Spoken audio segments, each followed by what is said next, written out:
Bonsoir les amis, this is Llyane Stanfield and you can find me at parisianfrench.com.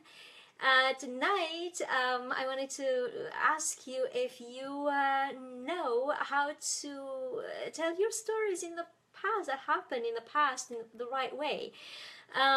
Because there are some 4 tenses that are used usually, as in like all the time, commonly used just to tell your stories, and I'm not sure if you're really, tell me in the comments below or PM me because you're friends, and let me know if you have trouble with what tense, with what, you know, what it is that you would like to say in French and you're not sure how to translate it from English. So there are some 4 tenses in the past that we should know how to use them. And I'm starting today a little, that's why today is episode 1, because it's a little series of videos that is going to end on Friday. And on Monday, the webinar this week is going to be on Monday because of Christmas, and also we're going to kill 2 birds with 1 stone because it's also Boxing Day. I can't believe this. And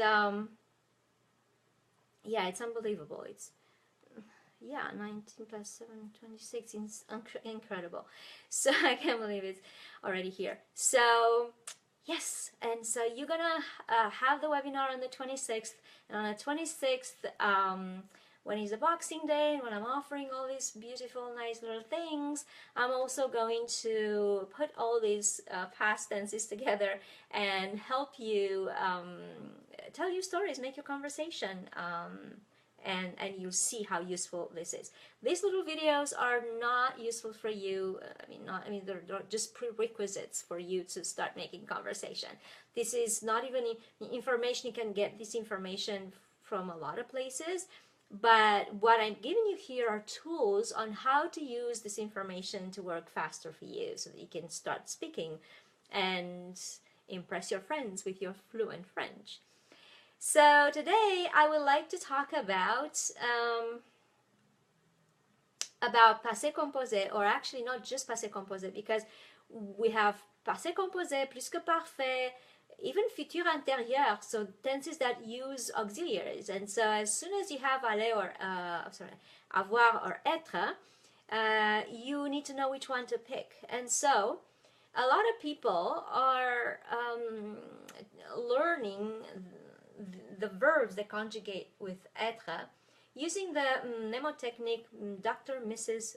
Vanderbrandt. And the problem with that is not for conversation. That may be a first tool for a 2nd grader or something, or the first time, it doesn't matter, whenever you started learning French and this particular thing.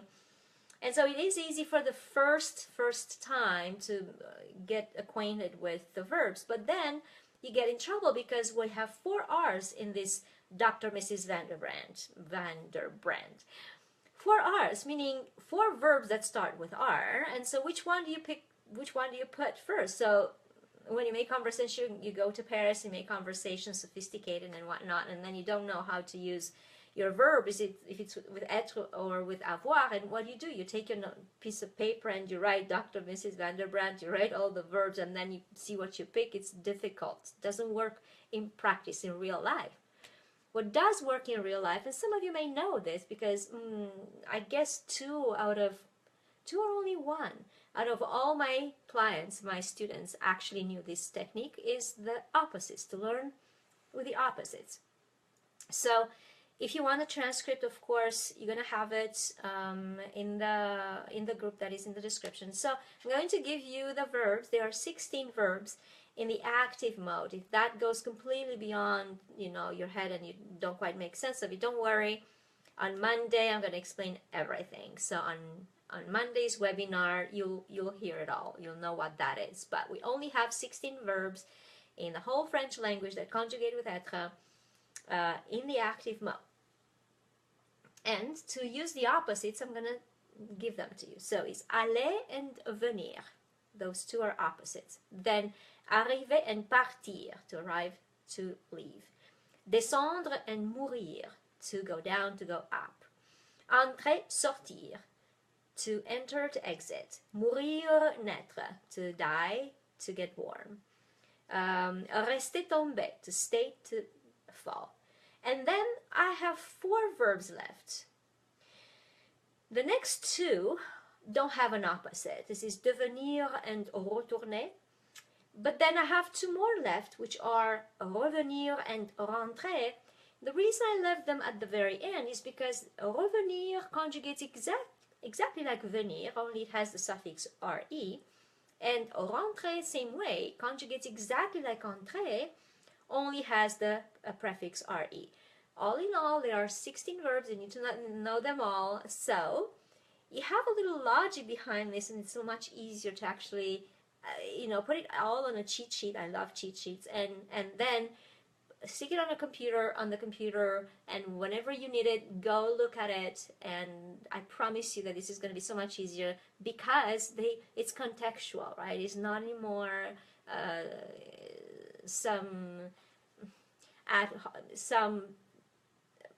I guess I'm going to say artificial finding with this Mrs. Dr. Vanderbrandt doesn't even give a context, right? So that's what I have for you for today. Remember, I have a lot of things going on with this Boxing Day, holiday special and everything. It happens, it's happening. You don't know about them because you are not on my newsletter list. I don't receive my emails. And so if you want to know about it, go to ParisianFrench.com and find out, because the early bird registration with tons of bonuses ends on the 22nd. So that's what, 2 days away, 3 days away. So I hope I'll see you there, and don't ever give up on your dream to become bilingual. Learn to speak Parisian French and break the language barrier. Merci beaucoup et à demain. Au revoir.